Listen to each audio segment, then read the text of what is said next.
and then walked over to where Ransom stood observing the castle from within the shelter of the trees.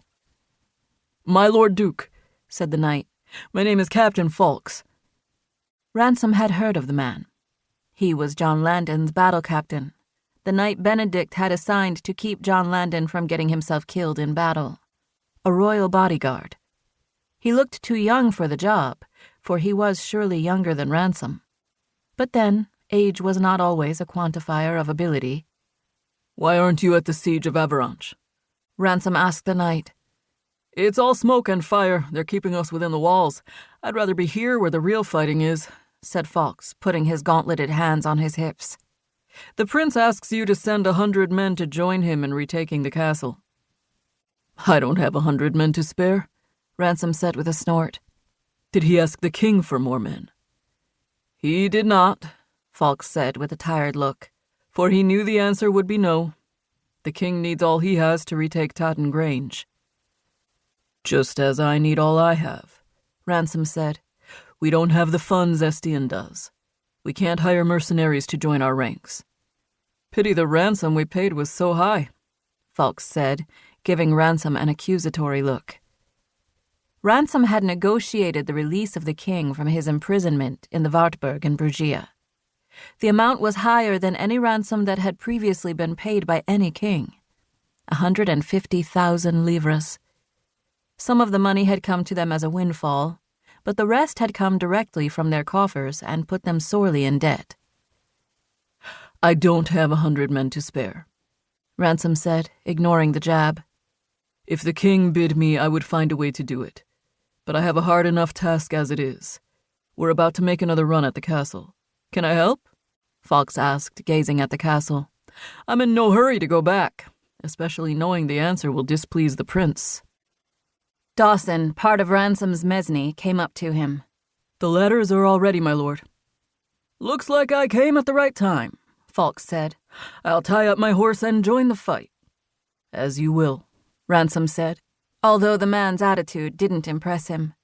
If Ransom had been serving Jon-Landon, he would have returned with the news as soon as possible. Ransom gave the order to prepare for the assault. Knights with broad shields prepared to lead the way, followed by those bearing long ladders with smaller shields perched atop. They'd be under a torrent of crossbow fire as they arranged them at the base of the wall. On the cusp of the attack, Ransom found himself thinking of his wife Claire and his family in Legault.